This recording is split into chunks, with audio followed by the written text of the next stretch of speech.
Salut à tous, c'est Daddy. On se retrouve aujourd'hui pour une nouvelle vidéo pour le test du Vivo Nex S, le cousin du Oppo Find X qu'on a testé dernièrement. Et bien sûr, je devais vous faire un test très bientôt dessus parce qu'il y a eu quelques mises à jour qui ont amélioré le smartphone. Mais bref, ce n'est pas notre sujet maintenant.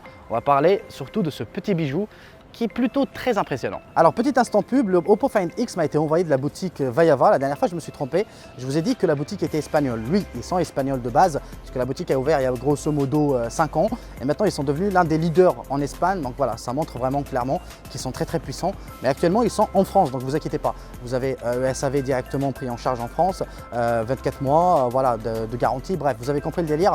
Donc ça reste quelque chose de très sérieux. Et on ne sait jamais si vous êtes intéressé par ce Vivo Nex S qui m'a été envoyé par Gearbest. Par contre, ça a pris un mois, donc j'ai attendu énormément longtemps. Voilà, donc personnellement, je ne vous conseille pas forcément de passer par la Chine. Achetez directement ici parce qu'on ne sait jamais. Si demain vous avez un problème, Gearbest, vous le savez très bien, ils ne vous remboursent pas et vous aurez beaucoup trop de mal à renvoyer le produit. Généralement, je pense qu'il n'y a même pas 10% qui arrivent à récupérer le produit réparé et avec des coûts vraiment super chers parce que vous êtes obligé de l'envoyer en Chine à vos frais. Alors que là, vous avez une garantie prise en charge pendant 24 mois en France.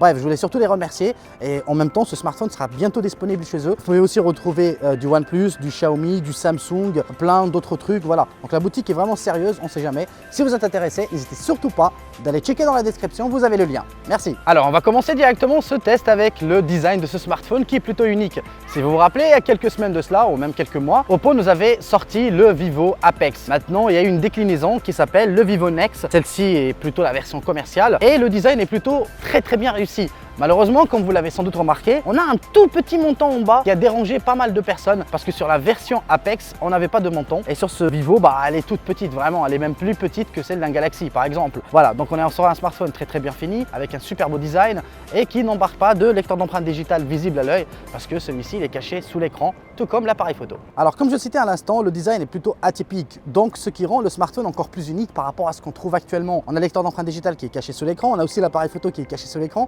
donc deux trucs qui rend vraiment le smartphone encore plus atypique que tout le monde. Alors bien sûr, vous avez un tout petit menton en bas, donc ce qui fait à peu près grosso modo 2 mm, c'est pas énorme, c'est plus petit que celui d'un Samsung par exemple, Samsung Galaxy S9, voilà, pour vous faire à peu près une idée. Mais je préfère 1000 fois cette idée que d'avoir plutôt une encoche qui gâche plutôt l'expérience en plein écran. En parlant d'écran, on a un écran de 6,6 pouces Full HD, Super AMOLED, voilà, de super bonne facture et en plus de ça, on a une colorimétrie en DCI 3, ce qui permet d'avoir des couleurs beaucoup plus justes et plus fidèles à la réalité. Et en plus de ça, l'écran est super lumineux, donc voilà, pour une utilisation quotidienne, vous n'aurez aucun problème. Alors bien sûr, j'ai pris le temps de vérifier les angles de vision, etc. et j'ai eu aucun souci sur la dalle. Franchement, je la trouve super bien gérée par rapport à celle du Oppo Find X. Et bien sûr, ça, j'en parlerai dans le fight entre le Oppo Find X et le Vivo Nex. Alors comme si le design et le superbe écran ne suffisaient pas, au Vivo, ils ont mis le paquet sur la fiche technique du smartphone. Franchement, il est énorme, vous allez voir. On a un Snapdragon 845, 8 Go de RAM, 128 Go de mémoire de stockage parce que là c'est la version S. Vous avez une autre version avec le lecteur d'empreinte digitale à l'extérieur, voilà, à l'arrière, plutôt qu'à l'écran. Donc en plus de ça, vous n'avez pas la possibilité d'étendre le stockage, mais vous avez une version 256 Go si vous êtes vraiment très exigeant. Généralement, le smartphone tourne comme une fusée. Je ne rigole vraiment pas en termes d'optimisation, il est franchement ouf. Voilà, si vous connaissez un peu OnePlus, si vous connaissez un peu le Oppo Find X par exemple, ça tourne aussi bien. Voilà, c'est vraiment super bon. Alors peu importe le jeu que vous allez utiliser, etc., vous n'arriverez surtout pas à le mettre à genoux. C'est vraiment une bête de compétition. Franchement, j'ai pas été déçu par ce plan-là. C'est comme pour le Oppo Find X. Et pour vous le dire honnêtement, ce sont les deux smartphones les plus fluides que j'ai testés cette année. Mais je vous garde la surprise qui est le meilleur entre les deux dans le fait qui arrivera grosso modo d'ici une semaine maximum. Alors au-delà de sa superbe fiche technique, ce smartphone, il est fait pour les audiophiles. Alors vous avez un DAC dédié, vous avez la prise jack 3.5, mais ce qui est un peu dommage, vous n'avez pas de son stéréo. Il faut savoir que le micro pour les appels, malheureusement, il est sous l'écran. Je dis malheureusement parce que vous le savez très bien, j'ai déjà eu une sale expérience avec le Xiaomi Mi Mix 1 premier du nom. Il avait le piezo électrique, donc c'est la même chose qu'on retrouve ici. Mais là, je trouve que c'est beaucoup mieux géré déjà. On n'a pas ce problème que tout le monde nous entend. Ils ont été beaucoup plus raisonnables. Voilà, c'est ce que j'ai envie de dire. Donc c'est-à-dire c'est vraiment centré sur un seul lieu. Dès que vous le mettez ici, vous allez très bien écouter. Mais ça ne va pas se propager n'importe où sur le smartphone.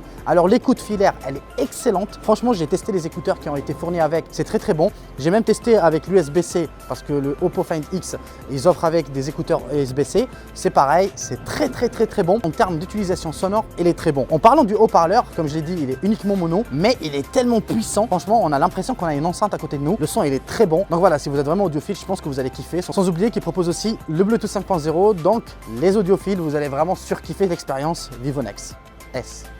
Faut jamais oublier le S. Alors il est temps de vous parler maintenant du lecteur d'empreintes digitales. Comme vous le savez, je l'ai cité déjà au début de cette vidéo, il n'est pas à l'arrière, il est sous l'écran. Est-ce qu'il marche bien? Oui, j'étais même impressionné. Il marche tout le temps, il se trompe quasiment jamais, sauf si votre doigt il est un peu mal positionné. Je pense que ça c'est le côté négatif un peu de ce lecteur d'empreintes digitales sur l'écran. Moi le premier, j'avais cru qu'on pouvait mettre notre doigt un peu partout ou n'importe où sur l'écran. Non, malheureusement vous avez juste une toute petite façade, c'est vraiment très petit, hein. Donc il faut vraiment bien savoir positionner son doigt parce que malheureusement il peut rater sa lecture. Mais voilà, si vous mettez bien le doigt dans le milieu, vous n'aurez aucun souci, il se déverrouille super bien et assez vite. Voilà, l'expérience en tout cas sur ce point a été bien aboutie. On va parler maintenant de l'interface. Comme vous le savez, on a une interface maison FunTouch de chez Vivo et c'est vraiment un peu chelou comme surcouche. C'est très copié de chez Apple, voilà. Donc c'est très inspiré d'Apple. Elle n'est pas mauvaise, loin de là, mais le truc c'est que je trouve que les gestures par exemple sur celle-ci, ils sont très bien foutus, mais j'aurais aimé les mêmes que sur Oppo. Par exemple ici, vous êtes obligé de faire un slide du haut vers le bas pour avoir toutes les applications qui s'ouvrent, enfin le multitâche, vous avez compris. Mais sur le Oppo, bah, on peut le faire directement en slidant vers la gauche. Et ça c'est vraiment super pratique. Malheureusement, ce n'est pas le cas ici. Donc ça c'est juste un simple exemple, hein. Le centre de notification, vous avez juste à descendre du haut au bas, mais si vous voulez par exemple toucher à votre luminosité d'écran, si vous voulez activer le Bluetooth ou activer le Wi-Fi, bah, vous êtes obligé de faire le slide du côté bas vers la gauche. C'est très compliqué si vous voyez ce que je veux dire. Ça m'a pris un peu de temps pour m'y adapter. Après ça marche plutôt bien, c'est très fluide, ça marche super bien même. Voilà, donc il n'y a pas de problème. Et pour revenir au réel défaut de l'interface, c'est que je la trouve très fade en termes de couleur. Ça veut dire peut-être que je suis un peu habitué à celle de Oppo que je la trouve super colorée. Celle-ci, elle est un peu trop fade. Vous avez quasiment 2 couleurs uniquement. Je trouve que c'est très perturbant. Vous avez soit le orange, soit le bleu. Et ce bleu est très fade un peu. Voilà, c'est un peu bizarre. Je ne sais pas si vous allez aimer ou pas. Mais voilà, si vous n'êtes pas forcément fan, vous avez juste à installer un launcher et vous aurez des icônes beaucoup plus jolies. Alors il est temps maintenant de parler de la photo. Bon, je vous le dis directement dès le début de la vidéo, vous vous attendez pas au meilleur photophone. C'est pas un iPhone 10, c'est pas encore un Galaxy S9 ou un Huawei P20 Pro, mais le smartphone se débrouille super bien. En tout cas par rapport à la sortie du Oppo qui m'a plutôt déçu au début, chose qui a changé maintenant. Je trouve qu'il est relativement très correct. Franchement, les couleurs sont super bien gérées. C'est déjà son premier point fort. Après, parfois, il a un peu du mal à mieux gérer la plage dynamique. Au-delà de ça, le capteur avant, comme vous l'avez sans doute remarqué, comme par magie, il sort automatiquement. Donc, ça rend encore le smartphone plus ouf à mes yeux, encore par rapport au Oppo Find X, bien sûr. Parlons maintenant qualité. Il filme en 1080p. Vous avez grosso modo une bonne qualité photo. C'est pas ouf, c'est un capteur à 8 millions de pixels. Voilà, ça fait le taf, en tout cas, plein jour. Plein soir, ça va, c'est pas non plus extraordinaire. Mais pour le mode portrait, je trouve qu'il se débrouille assez bien. À l'arrière, vous avez un double capteur photo, 12 et 5 millions de pixels. Bon, vous n'avez pas de zoom x2, celui de 5 millions de pixels gère uniquement le flou, donc le bokeh. Et le 12 millions de pixels, c'est le capteur principal avec une ouverture f1.8. Et franchement, le résultat, il est très correct aussi, très bon. En vidéo, il filme en 4K, 30 images, chose que je ne comprends pas, que ce soit chez Oppo ou chez Vivo. Je ne comprends pas pourquoi il n'y a que du 30 images par seconde, connaissant OnePlus qui propose la 60 images par seconde. Je pense qu'il devrait apprendre un peu plus chez OnePlus comment gérer la vidéo, surtout le 60 images par seconde, ça reste très important. Après voilà, le résultat global, il est globalement très bon, très correct, franchement. Perso, j'ai pas été déçu. En même temps, je m'attendais pas à un Galaxy S9 dès le début, ayant déjà eu le Oppo Find X. Je m'attendais à quelque chose de grosso modo correct, mais sans plus. Voilà, en tout cas, le résultat est plutôt concluant. Voilà, si vous n'êtes pas forcément quelqu'un de très exigeant en termes de photos, je pense qu'il va vous suffire largement. Bon, maintenant il est temps de vous parler de l'autonomie et finir directement cette vidéo par ma conclusion dessus. On a une batterie de 4000 mAh pour une autonomie monstrueuse. C'est un smartphone qui m'a tenu la première fois 3 jours. C'est impressionnant. Je reste quand même un utilisateur extrêmement excessif. Je passe toute ma journée dessus et malgré ça, je le recharge qu'une fois chaque 2 jours. Donc ça promet vraiment une autonomie monstrueuse sur ce smartphone. Et en plus de ça, vous avez un chargeur fourni avec dans la boîte 4.0. Voilà, donc ça va booster, vous inquiétez pas. En tout cas, la version chinoise, parce que j'ai comme l'impression que d'autres versions n'ont pas eu exactement le même chargeur. Et ça peut jouer. Donc on sait jamais. Le temps de charge est grosso modo à 1h25, 1h30 à peu près.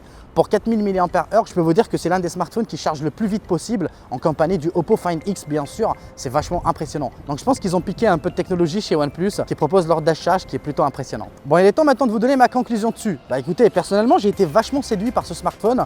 Je trouve que le côté qui n'est pas incurvé donne une alternative aux personnes qui n'aiment pas forcément les écrans incurvés.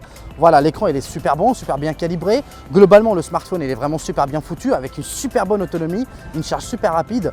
J'ai du mal à le dire, mais ce Vivo Nex S, mis à part sa surcouche que je trouve moche, c'est l'un des plus beaux smartphones de l'année. Enfin, il faut juste enlever le bouton ici qui sert à activer juste Google Assistant, mais voilà, contrairement à Samsung, il se désactive, donc ça c'est plutôt cool. Mais voilà, donc le smartphone il est vraiment super bien réussi, je ne peux que le recommander. Bien évidemment, vous pouvez toujours regarder dans la description le lien de Vaillava, il sera normalement disponible donc grosso modo 1 à 2 semaines. On ne sait jamais si vous souhaitez avoir une garantie, c'est très important. Donc en tout cas, je finis la vidéo ici, je le recommande fortement, c'est une super bonne surprise ce smartphone et franchement je ne suis pas déçu de l'avoir attendu autant de temps. Bref, voilà, on a atteint à la fin de cette vidéo, j'espère que cette vidéo vous a plu, n'hésitez surtout pas à liker, partager, vous connaissez la chanson et on se dit à très vite pour une nouvelle vidéo. Allez, adios.